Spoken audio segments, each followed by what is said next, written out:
Could you state your full name for me? Thomas D. Coleman, Alright. Where were you born? Winston County, Louisville. What is some of your earliest memories growing up? Uh, Milking cows, feeding dogs, working in the garden, going to church, things like that. How would you describe your family growing up? Well, our family was lovely. Uh, Everybody cared about one another, and uh, I was all my sisters and brothers was born in the Delta, and I'm the only Hill child. I'm the seventh child, and I was born in Hill. Everybody was born in the Delta, and preachers and folks tell me, say, "You are lucky to be here." I said, "Yeah." He said, "God bless you with a purpose." He said, "You the seventh child, and born on the seventh day of February, in 1935." And he said, uh, "You'll be here when a lot of history gone." And so, and you know, when you grow up young like that, everybody wants you to be with them. Uh, Mama might tell me, say, "I want you to stay here and help me cook this day." And one of the sisters might come in and ask Mama, say, "What you want me to do?" I want me to give me some stove there and give me plenty of water. Well, she'll fool around and get there and steal them all. So you stole that bar, I want to stay with me. The mama, you had things. See? And so that's the way it was. Somebody always want me to go with them, you know. And after I got up a little age, I didn't walk. I foxtrotted. So I stayed with everybody. He said, "Walk." I said, "I'm all right. Stop trying to walk." I'm all right. So that's the way it was, you know. And they always wanted me to go with them, and I had a good time. And I always had something they want me to do, you know. I grew up when there wasn't any telephones and what wasn't any running water, wasn't any electricity. So there's always something to do. Go tell mama this. uh, uh, there's always something to do, you know. And by us being on the farm, all of us had good speed. You know, we could outrun cats and dogs. sometimes, sometimes my father would send me to hit off a calf, but my sister said, "You better let me go." He said, "You can't handle it." And those kind of things, you know. And another thing, we always at the farm, you always had plenty to eat. Yeah. You know, you always raised plenty to eat. And they would can. I remember Mom used to have us count, you know, we put up fruit to count how many jars of blackberries you can. You know, everybody had a certain amount, and that's what we did. And if you stayed on the farm, you go help farm, and you go work and you going to church, you going to school. Were you born and raised in Winston? Yeah, yes.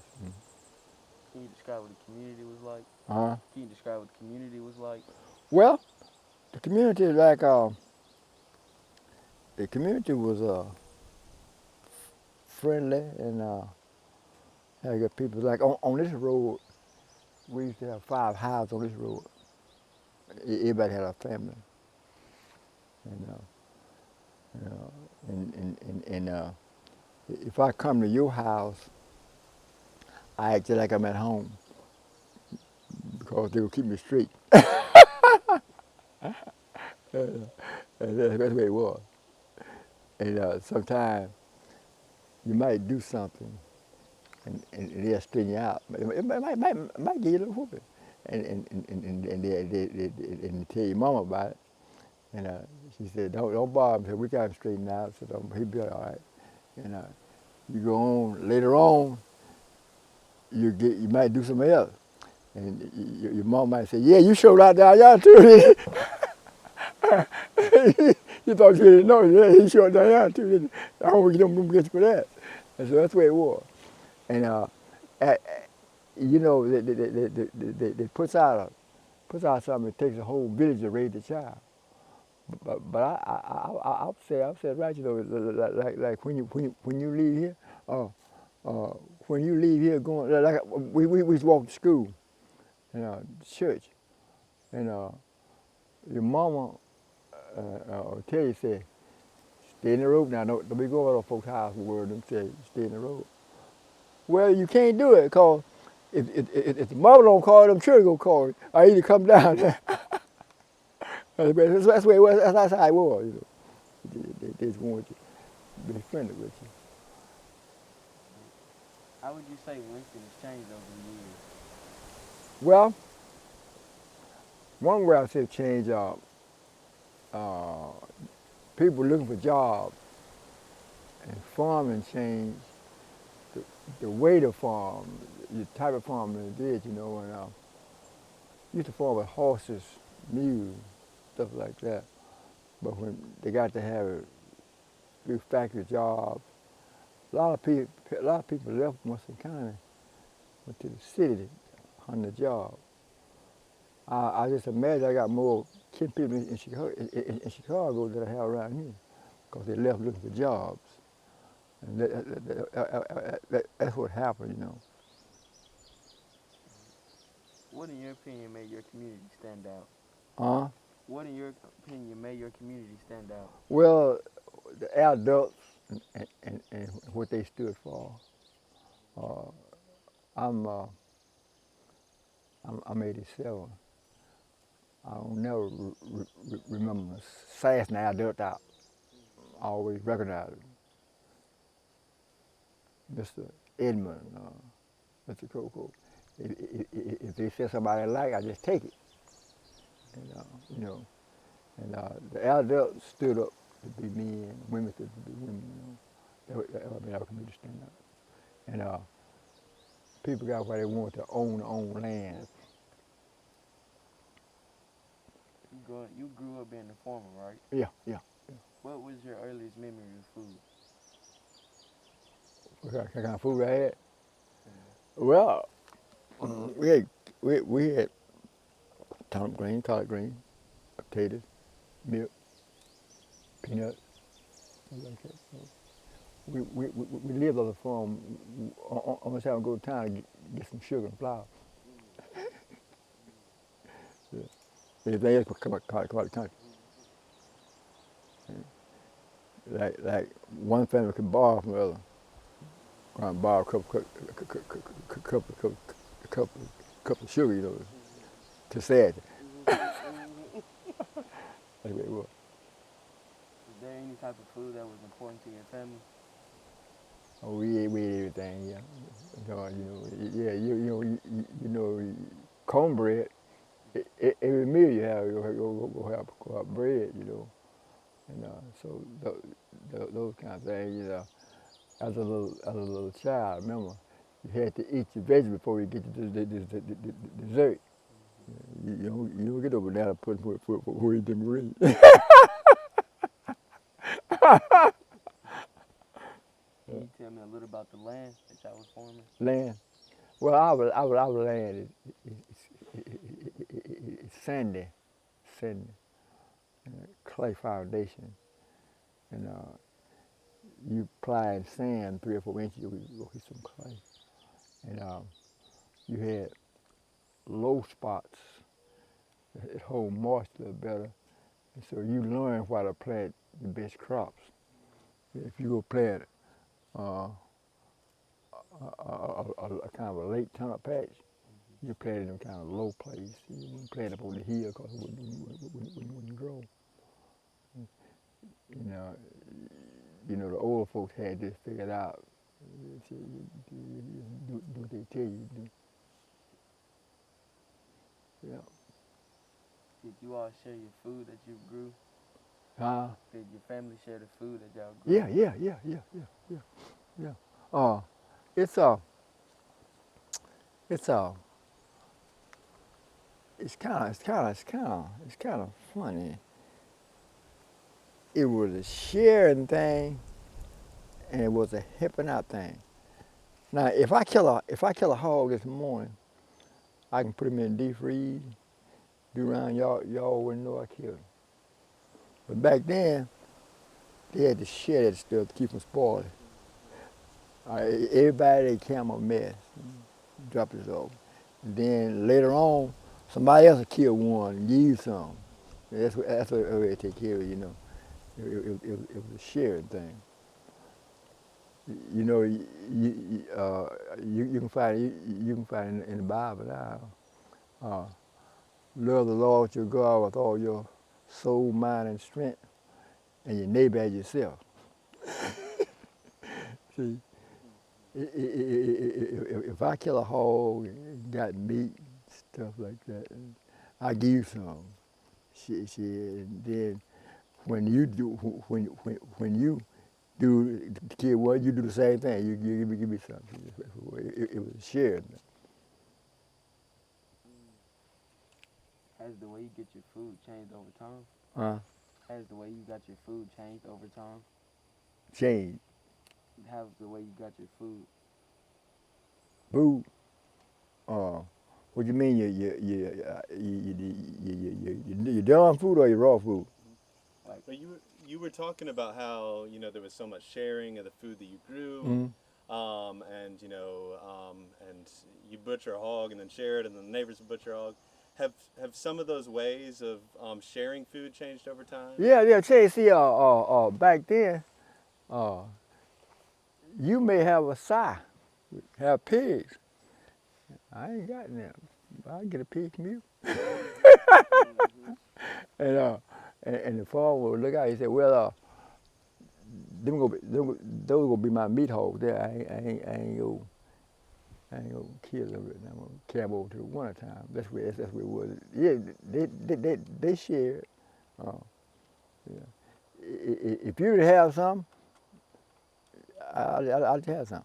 Yeah. Can you tell us a little more about your farm? Farm. Can you tell us a little more about it? Well, all farm used to just be out there, but people got where they wired the farms in. We used to have pastures and wild cows in, but later you had to wire the whole farm in because everybody didn't have pastures. You couldn't turn your cow every time to get ready. And they put emphasis on owning your own land. When you first start out, you might then own your land. See, one person used to own this, maybe own this land here. The rest of it was sharecropper's house. Somebody stay in and work the land. But it might belong to one person. And they put emphasis on try to own your own land. And I remember one thing my father told me when I got my first job. I said, he came me to the bank, borrowed $200. And he said, let this $100 stay in your checking account. Went around to the other bank, he said, put this $100 on saving account. I said, yeah. He said, you put some money in here every month to at least until you get enough to pay your debt. He said, the time come to pay it, you go pay it. He said, you'll never have to have nobody go to the bank with you no more. So you always have a record of paying your debt. Yeah. And he said, one more thing I'm going to tell you. He said, what? He said, when you get land and you own a house, you let your house be the last thing you do to get the money. Your house be the last thing you do to get your note on it. He said, why? He said, well, get a house, you go borrow money on it. He said, you'll get it where you can't satisfy your boss man. Get why the folks that you work with can't stand you. And you lie, you end up getting fired. He said, but if you got a home, you always go home. Yeah, you always go home. He said, let your house be the last thing you give a note on. Yeah. I always remember that. What does farming mean to you? Farming means a way of life. Farming, you know, if you got a farm, you know, you can do things that other folks can't do. If you got a farm, you walk around on it, go out in the woods. You know, I think everybody, if they can, should own a spot of land. If you can't own much, you own a house. You know, every time you're walking and travel around, you won't be on somebody else's land. You're on a part of Mississippi. Yeah. What are some of the biggest changes you've seen over time? What are some of the biggest changes you've seen over time? Oh, overcome. Over time. I've seen the way people get along. That's a big change. See, it's like they have streets now. Say streets you don't go, you don't walk, you don't go to a certain place. Sometimes you don't. But like down here, everybody they had time to stop and talk. You know, everybody didn't own a car. Other folks would give you a ride.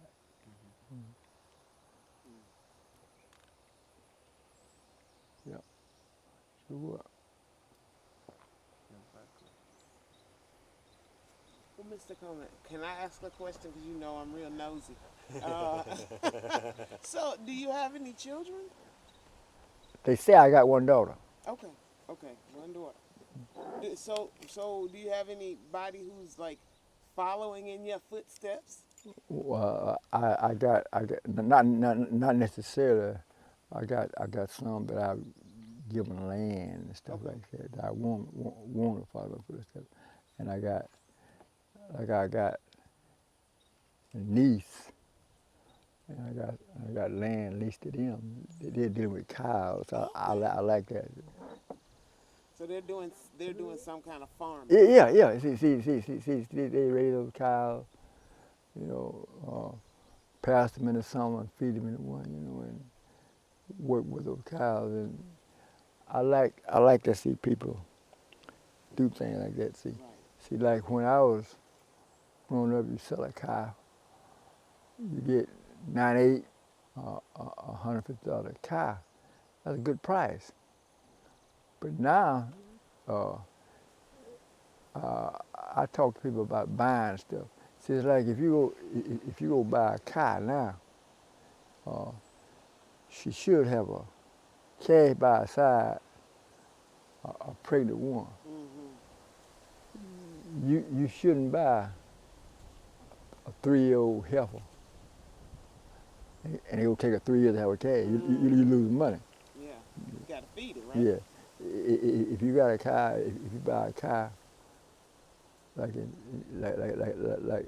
January, February, she got a calf by her side, or she dropped one. She might have cost $1,000, but for a year, that calf will pay half of it. Mm-hmm. Those kind of things that people need to know, you know. You can help yourself by making good moves. Mm-hmm. Yeah. maybe tell us a bit about Winston County Self-Help? Because I know you've been involved for pretty much the entirety, right? Yeah. Well, yeah. See, after farming, got why it wasn't the main source of life for folks that after leaving. Farming got scarce, and self-help, it was an organization to try to lure people back into making a living. Show them how you still farm, but you might not have horse and mule like that, but give what it takes, ease on back into it. So the self-help meaning we're gonna teach you how to help you come to a place where you can take care of yourself. Yeah. And not depend on somebody Right. else. See, we go help you get started. Right. And just like we help you get started, you work and help somebody else get started. Yeah, you pay it forward. Yeah, I like that. You see, it's so many ways you can help. People teach you how to farm good, how to do the best you can, and if you listen, somebody do some good. We had a friend named Gus Dawes. Oh, he could plant a pretty crop. Y'all see him Pete over there. But you see, where he plant, the road would be so straight and pretty. Anybody could plant. But I told him I ain't got time to farm good.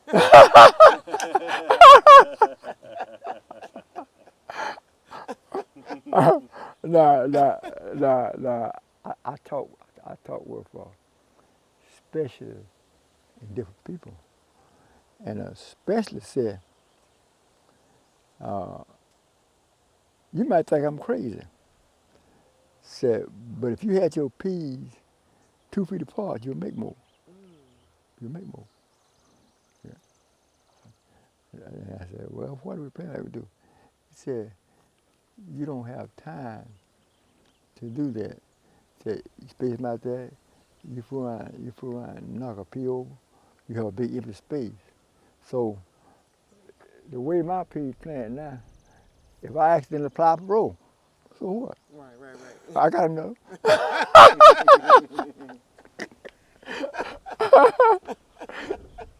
That's the way it is. So what I'm hearing you say, you might have a few accidents and you might kill a few plants. Yeah. Don't let that stop you. Don't let it stop. No. See, it's like I got a pastor out there, pastor P there. If the cows break the fence overnight and eat them, I got another field down there. Plant somewhere else. Don't let one little setback knock you out. I like that. Yeah. We have a lot to teach the younger generation. Yeah. And I don't know how to teach them about not letting one setback keep you from. Well, what happened to me? I farmed, and baseball team down there come to me, and little boy and told me, said, "Look, see, if you let us help you farm, and you teach us how to play baseball, carry us to the game, stuff like that," he said, "we'll farm for you. It won't cost you nothing." I said, "No, we won't do that. No, y'all won't do that. If you do, all they want you to do is just let us know." And them boys got to mess with me, and my problem was having something for me to do. They called me today. "What are we gonna do tomorrow?" and I had to get busy to have something for me to do. And then, when folks work for me like that, you don't take all the money. You work something in there just like we planting cucumbers, stuff like that.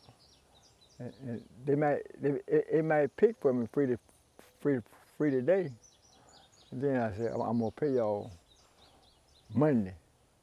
And we'll have about maybe 60 cases of cucumber. Well, I would pay them $2 a case.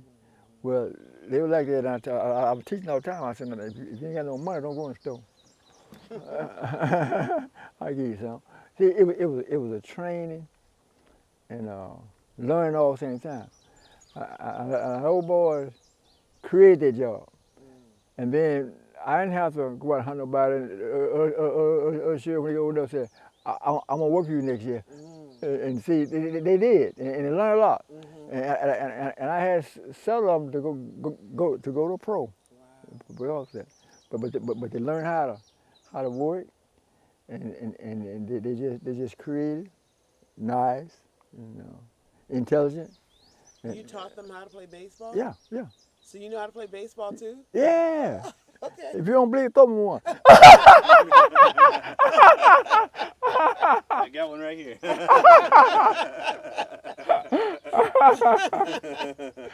Yeah. Oh, wow.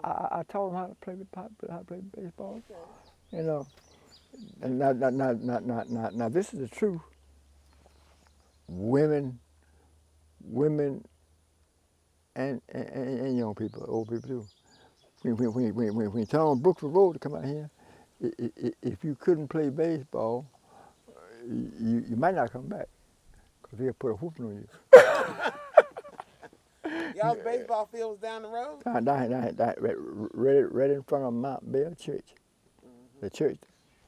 And let me show you how they help you.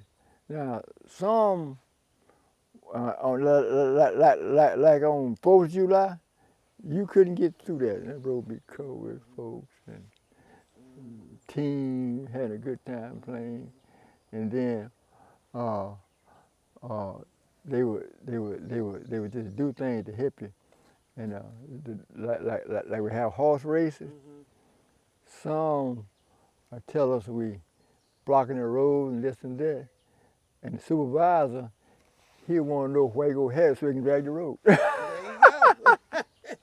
you go. So all that was going Right. on. Right. And then it was just a good time. I miss it. Man, we would have a good time 4th of July. And see the main thing on 4th of July, we'll come to you maybe before the 4th, and all that you might come. We'll have 4 or 5 teams, play the sun down. Did y'all fry fish? Yeah. Fry anything we had. Goats, kill goats, fry fish. Yeah. 4th of July is not like that Anymore. It's just because people don't sponsor it, and so many other things they can do. You see, Yeah. Could you tell us maybe about some other events that brought people together, like the 4th of July did? Can you remember other community events? Well, all communities used to have boys club, Okay. homemaker club. The women would meet, teach other women how to can, how to make a blouse. It was just people helping people. How to make a quilt. How to make a quilt? Yeah. Quilt. Sure would. Yeah. So, and now down in Panhandle where I grew up, my granddaddy used to have a cane meal. My last meal. And they would put the mules on it. Yeah. And then they would let the mules go around Yeah. and stick the cane in. Yeah. And the juice would run out. Yeah. So I went to his place the other day and I saw the juicer, but I wouldn't know how to start that. Now, did y'all have something? Every community had it, and just like we used to have one. We used to go around to the branch and make molasses. Okay. And certain folk were millers, everybody couldn't make them, Right. Get to a certain place, a certain man to come in and check them. Right. Yeah. Y'all had a blacksmith shop around here? Well, yeah, most every farmer sort of had something. You know? Okay, Yeah, okay. yeah. And some could do things others could do because of equipment, you know. And they could help each other. Yeah, yeah. Right. Mm-hmm. Mm-hmm. Right. See, it's like everything I got around here done run down and fail. Well, what you're supposed to do, you're supposed to take 40 years building up and other 40 getting rid of it. Okay, okay. I didn't know that. Yeah, yeah, yeah. See, if I had a bush hog out there now, and if I broke the blade, it's all right to fix it. It's all right to fix it. But if somebody come along and want to give me $500 for the whole thing, let it go. Mm-hmm. I mean, if you want to know, get you know. Mm-hmm. You know, those kind of things. If you build the first part of your life, building up, and the rest part improving, and getting rid of it. See, I got to clean all that stuff up. Mm-hmm. But see, I should have fixed it when the first pole fell, but it's all right. Mm-hmm. I should be in there. Yeah. And I got blades and stuff to push stuff back with. Mm-hmm. And when you're growing up, if you handle your business right, you can get anything you want. Mm-hmm. Bank of Mississippi, Citizen Bank, they told me anything you want, you can come get it. They said, we got money, that's what it's for. Mm-hmm. And then you work certain places, they want you to make a down payment on this, a down payment on that. And I made a down payment on one car. It cost $350. And I went to him. He wanted me to make a down payment and pay the rest of it. And I talked with him about it. And then I told him, I go to the bank, all of them, I talked with them. I said, these folks that sit in these cars, I said, because they ain't selling me none. I said, but if they want more than you want for it, they're selling too high. Mm-hmm. Yeah. Mm-hmm. Yeah. And so, from then on, if I want a car, a tractor, a bush hog, I go up and tell them what I want. They say, bring the serial number. Mm-hmm. And no, an account, you know.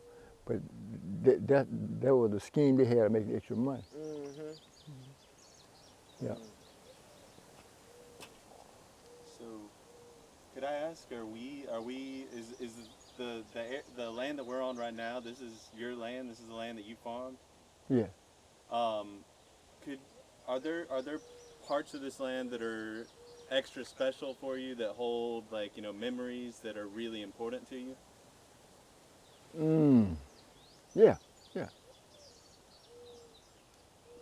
You want to tell us about them? Yeah, a dog used to run a deer through here every week, and most of the time I'd be getting ready to go to church.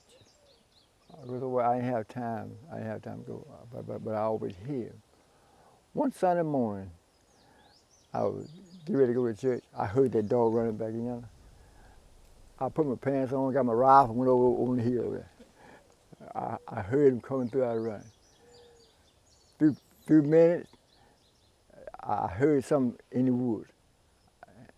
I raised my rifle up. It was a deer. Had his neck toward me. I stuck him right in the neck. Wow. He fell. I went there and looked at him. I said, I heard how y'all been doing, folks. I shot him in the head. Eating people's food up. Right. Yeah. You told him I heard how y'all been doing.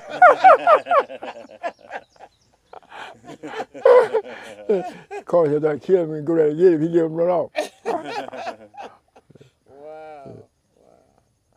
Yeah, there's one, and I got a skeleton on the wall. Really? Really? Yeah. Wow.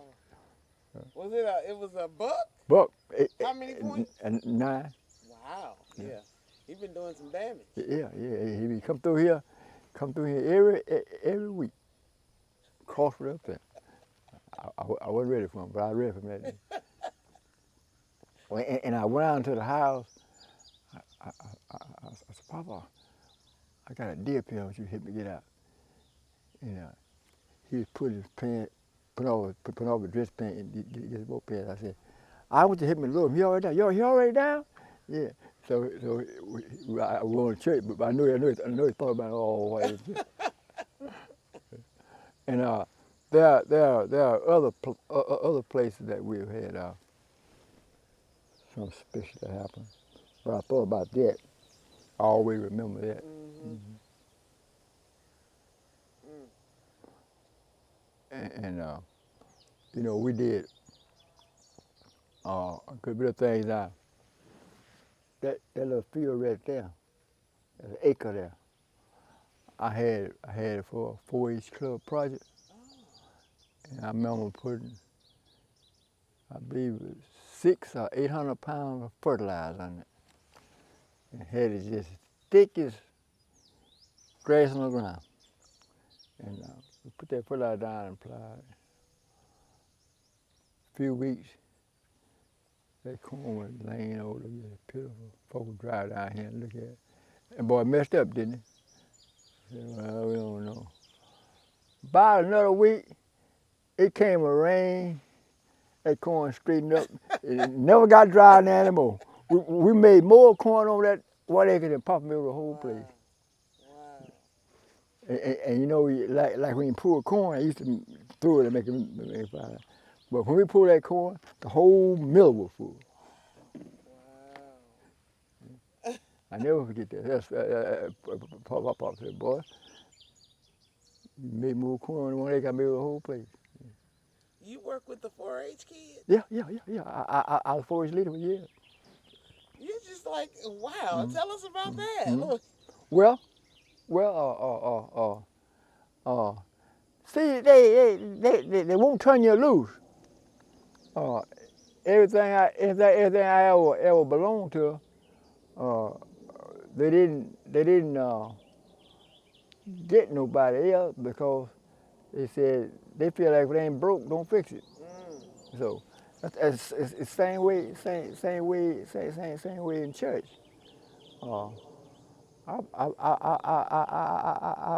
I've been a lay leader there for. I turned loose 30 or 40 years ago. They said, well, you still be with us, but somebody go have it. And so that's the way it is. And you know, I was 4-H club leader, and they're bad about the children, the parents. They'll recruit you for what they want you to be. I taught. 4-H club leader. Mr. M.A. Dean was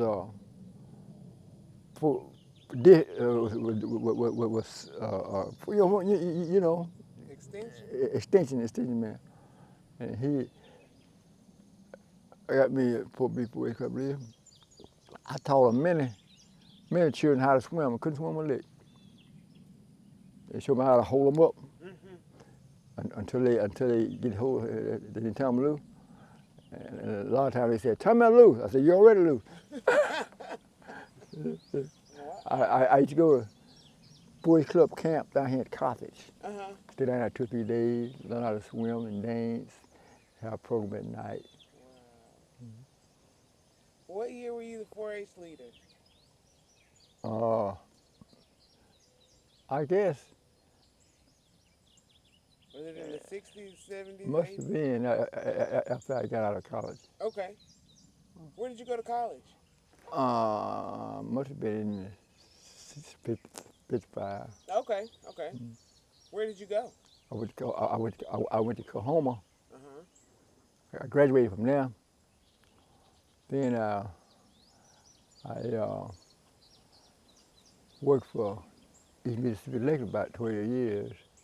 Then I worked for Head Start about 12 years. Yeah, I worked for Mississippi Extension Service for about 22 years. Okay. But anyway, I went to Texas Southern to get licensed to be a Head Start teacher.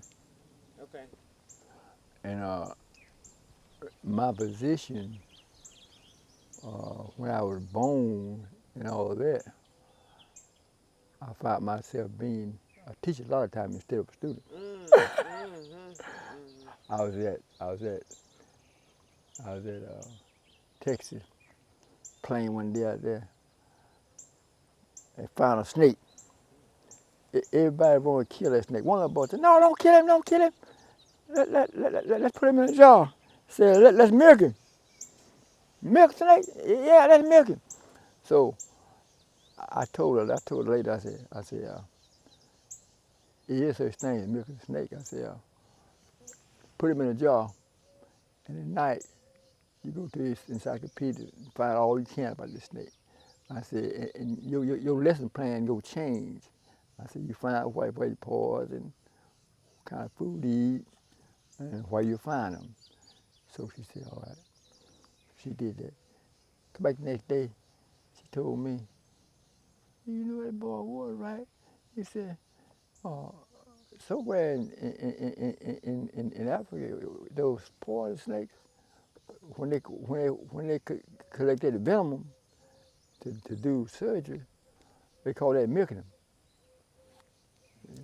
Oh, out the fangs, they take that. Yeah. So my crazy self thought milk a snake like you milk a cow. No. They call that milking the snake. Wow. Yeah. Did the kids milk them? No, but they talked about it. They read about it. They knew such things there. Yeah. Well, I didn't know you called it milking. Yeah. I knew that people would like get the venom, but I never heard it called milking a snake. Yeah. Now, you said you worked in extension for 20-something years. 22 years. Could you tell us a bit about what that was like and what you did in extension? Yeah. I run a produce market for a while, and the way we do, if you sign up to grow peas or cucumbers, we would have a meeting across the winter, teach you how to do it. And then when time we do it, we have a follow-up. I come out and visit to see how you're doing it. See, it's just like if you plant peas, you don't have no trouble out of insect eating peas when like that too much. But where you need to put your emphasis in, when those peas get grown and start blooming, when you see 2 or 3 blooms, you need to go in there and spray those peas so the insects wouldn't lay worms, would lay eggs in there, and them peas won't be wormy. They'll be nice and pretty. But if you didn't know that, you might not do it. Right. And then you might have some wormy peas. And then I also taught, instead of a small farmer, how to handle a raised bed garden. See, you can have a raised bed garden if ain't nothing but a 5-gallon bucket. I could put a raised bed garden in that. Yeah. You can put a tomato plant in there to grow. Put a hole in the bottom so it drains. And a lot of people got gardens now that I taught them how to plant. Yeah. Have you ever written a book? Not really. You got all this knowledge. You got to share it. Yeah. You got to share it. I tell you what, I used to Head Start tell stories. Catch children bear hunting. And I've never been. They really don't care what you do. They still want to go bear hunting. And a lady wrote a book. I think she went to the state with it for Mississippi bear hunting. Mississippi bear hunting. Yeah. Wow. I'm gonna look that up. Huh? I'm gonna look that up. Well, you won't find it, but I can just talk to you about 2 minutes. You know, you have an idea of what I'm talking about. So you went to Coleman Community College, you said, in the 1950s? 55, yeah. 55. So that must have meant that you have like a knowledge of what the Delta was like versus like, you know, around here, around Louisville. Were there any differences or what? Yeah, I'm from the hill. Mm-hmm. This is the hills, Yeah, right? yeah. Okay. And when I got down there, everybody wanted me to be with them. Everything they're doing, they want me.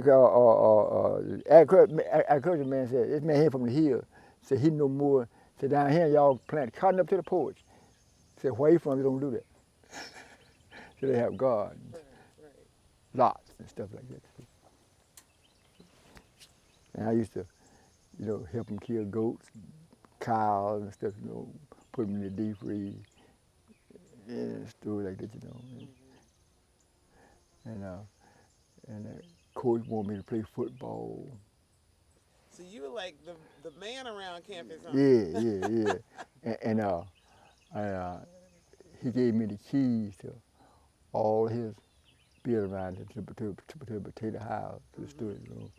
And he told me on the weekend, help the cook stock up the kitchen. And to don't go around there early Saturday morning, let everybody leave and go around there. So I go out there late. Other boy said, that lunchroom closed, you can't get in there. I said, all right.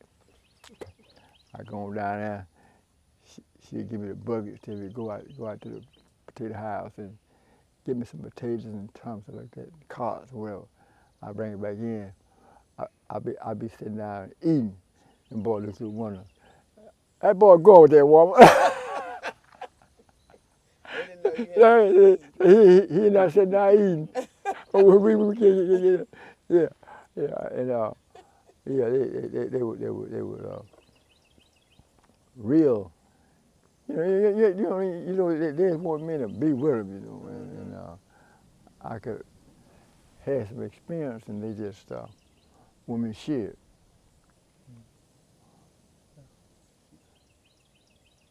Yeah. Seems like you've been spending your entire life teaching people. Yeah, man, yeah. Oh, I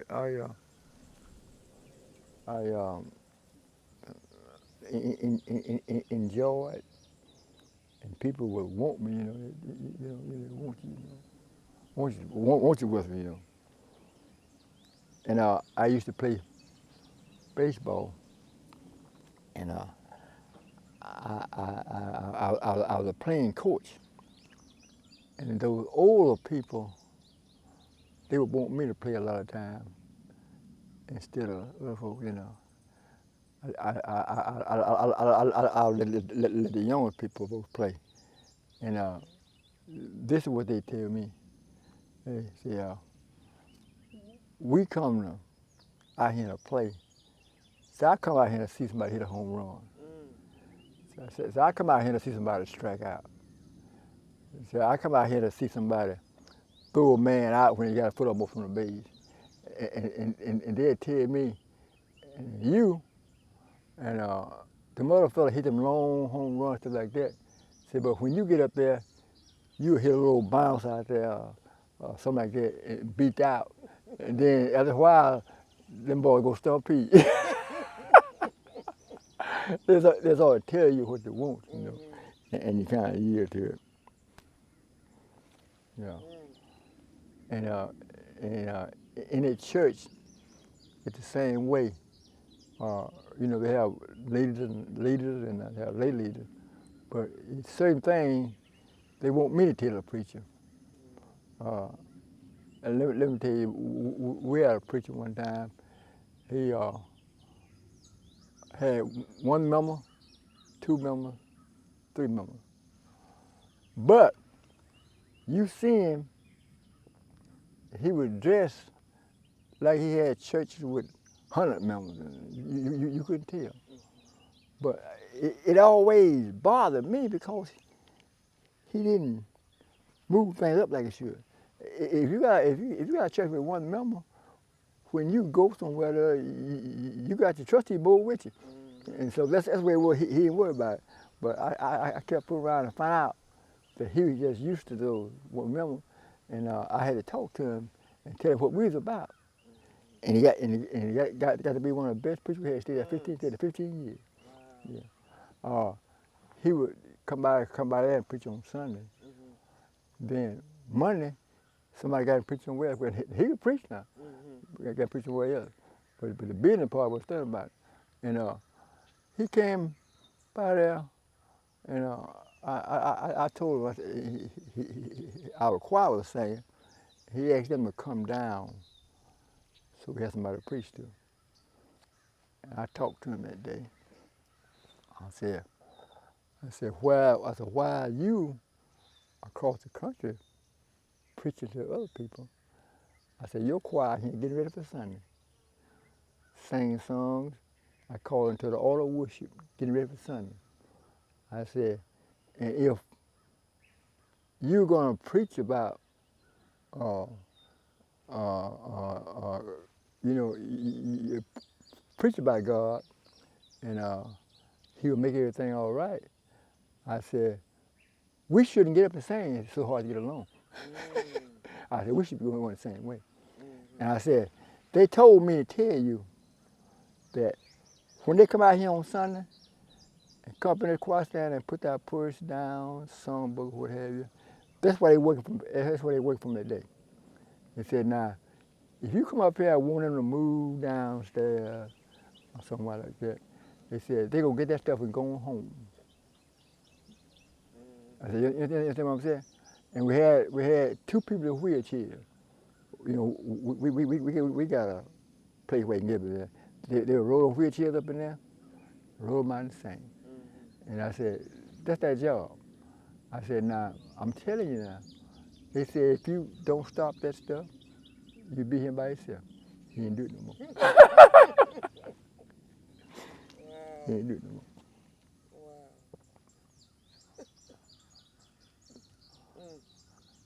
Oh, boy, let me. What's your name here? Braxton. Braxton. Do you want to know how to do a bear hunt? Yes, sir. Sit out of that chair there.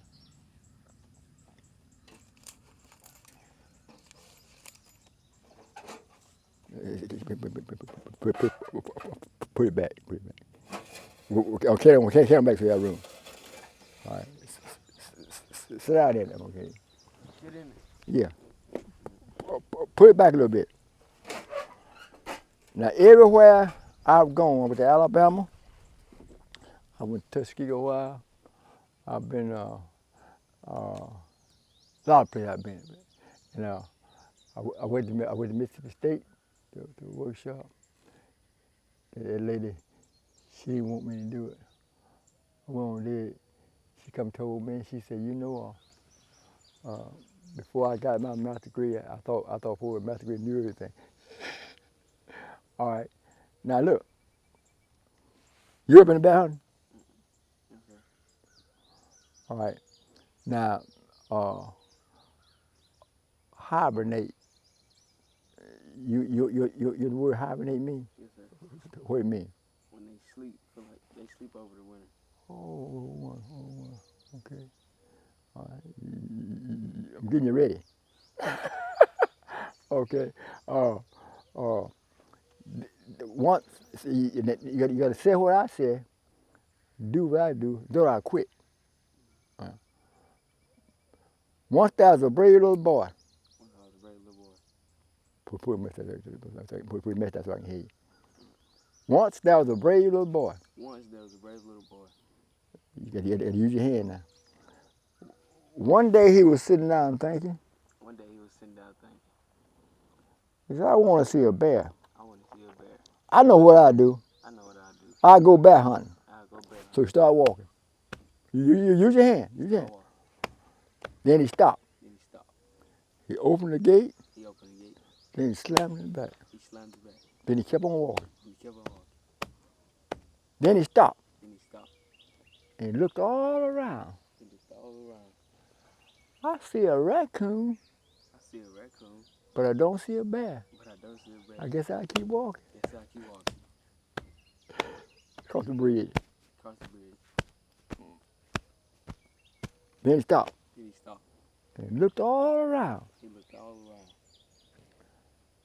I see a coyote, I see a coyote, but I don't see a bear. but I don't see a bear. I guess I'll walk on. I walk on.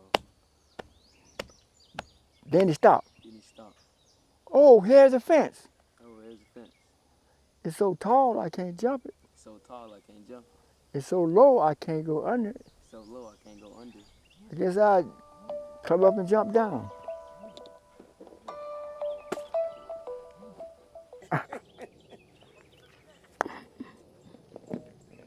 Okay, now, Where y'all at? I want to see. where we stop at? We was at a big fence. Big fence. I guess we have to climb up and jump down. Climb up and jump down. Jump down. All right. Okay, we'll walk on. Walk on. Oh, there's the river. Oh, there's the river. Look at all that sand down there. Look at all that sand down there. Let's walk down the river a little bit. Let's walk down the river a little bit. Look at all those tracks in the sand. Look at all those tracks in the sand. Must be bear tracks. Must be bear tracks. We're in bear country now. We in bear country now. Let's walk on down. Walk on down. Let's cross the river. It's so deep, we can't So wade. deep. Can't wade. I guess we'll jump in and swim. Might as well jump in and swim. What water time? All right. As the trail go up through here. There's a trail going through here. Hey, walk this trail. Let's walk this trail. Oh, Oh, there's a cave. there's a cave. Let's go in here. Let's go in here. Dark in here. It's dark in here. Can't see nothing. Can't see nothing. Let's feel around a little bit. Let's feel around a little bit. Feel some soft hair. Feel some soft air. I feel some cold nose. Feel some cold nose. Feel some sharp claws. Feel some sharp claws. Oh, no! Let's get out of here! Run. Fence. Fence. Run, come on, run. Bridge. Bridge. Open the gate. Over the gate. Slap it back. Left, left. I saw a bear. I bet the kids did love that. Hey, I'll tell you how to put more into it. You know? Love that. Wow. Yeah. And you see that hibernating is in the wintertime. See, a lot of children learn what the word hibernating means. Mm-hmm. Yeah. Well, how much time do we have left? We have, as much time as we need, but also as much time as you want to spend. I know you're a busy person, and obviously like a really in-demand person. We got people blowing up your phone. I can't think of anything. Is there something you want to tell us that we haven't asked you about? Something that will help us explain to the other kids, because we have other students, and when they see it, we want them to know more about you. So if it's something that we haven't asked you about that you want to share us. One thing you need to recognize your extension service, your county agent, your people that hold special office, just like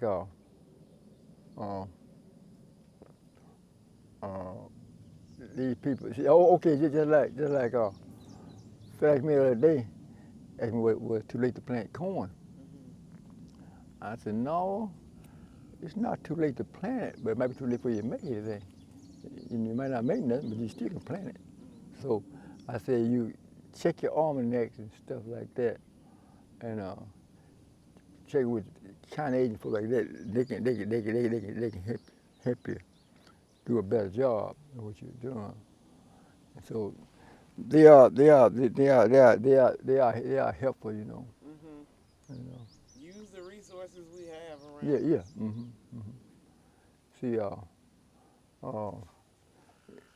if you plan on a good sign, like your moon, your moon sort of help out on growing. You can plant on a younger moon, new moon, stuff like the corn be tall. You know, it's depending on where you live, you know, you have to sort of notice, you know, and it'll help you out. Mm-hmm. You know, especially, you know, they're pretty good about helping you out on certain things. And just like, you know, you have to get certified on a lot of things, like spraying and stuff like that. Mm-hmm. You have to get certified because now you don't want to come here and spray your peas and kill my greens. Right, yeah, right. Yeah. All you can learn, it helps, you know. Mm-hmm. Yeah. Thank you so much for taking the time to speak with us. And, you know, Braxton, I guess we can give you the final opportunity if there's anything that you've been thinking about, any final question you want to ask. You like living out here by yourself? Yeah. You don't have any pets or anything? Yeah. No. I used to have coon dogs. And I go hunting about 3 or 4 times a week. Like if I go to hunting Saturday night, it'll be all right Sunday night. Monday, they start barking a little bit. But Tuesday, they want to get out of there. If you want to rest, you better get them to hunt. Yeah. And when you're active, you ain't never just sat lonesome. You always something you ain't got time to do. It's like when you're playing ball, you need to practice. And just different stuff. You won't find yourself. I'll never remember telling about I'm born. You know. Always something to do. You know. I go to fishing, and folks be bad about want me to tell them jokes. You know. I tell them, I can't tell no jokes. Tell me one. You know. The women want me to be sending her send about after a joke. You know. I said I can't do that. He really wants to send for it. And I have been on buses. I remember I went to Cleveland. I was the only man on there. They want me to tell them something. You know. I can't tell y'all that. And passed a woman fishing. And I told him, I said, there's a lady fishing. I said, she's fishing down there, lady by a stump. She's just catching fish. And she come out and said, how you know what side of the lake to fish on? I said, I go by signs. I said, what kind of sign? She said, well, I'm coming out here and fish beside this stump in Mara, catch me some fish. So she went out there and she did. Started fishing, wasn't catching nothing. I said, why, here come the other lady down there. Fish beside the other stump over there. She ready to put them out. She said, how you know what side of the stump to fish on? She said, I throw the coat back on the nose of my husband and said, if prior to the right, I go on the right side of the lake. To the left, I go on the left side of the lake. I said, well, what side are you going sticking straight up? I said, ain't no time to go fishing.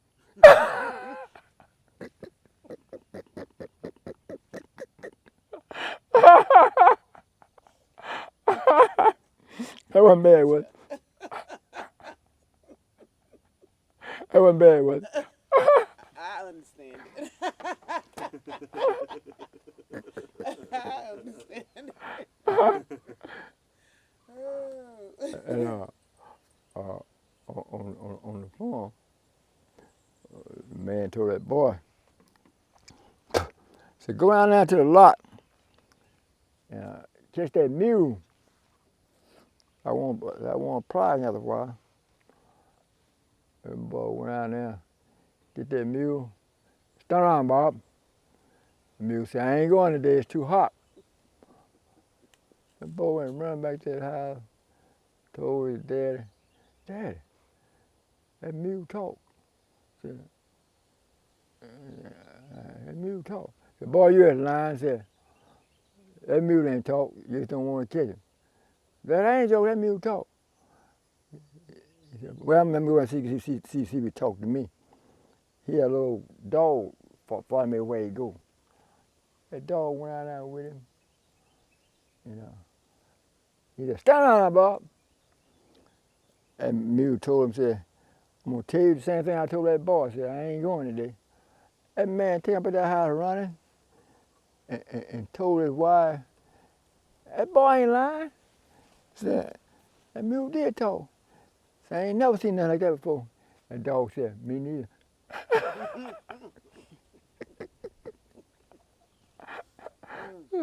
The man turned on run again. The dog said, me neither. The man turned on run again.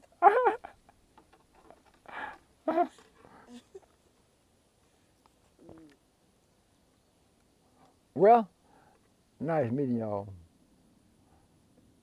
Now, if any question I didn't answer to suit you, if I don't straight, I ask the same way again.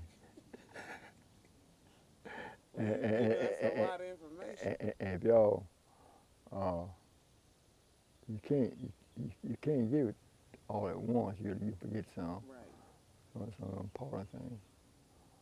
But just about everything that goes on the farm, I've had a little dealing with it, and I've enjoyed living on the farm. And if you don't enjoy it, you can make it enjoyable. You don't have to make a burden out of it. You know.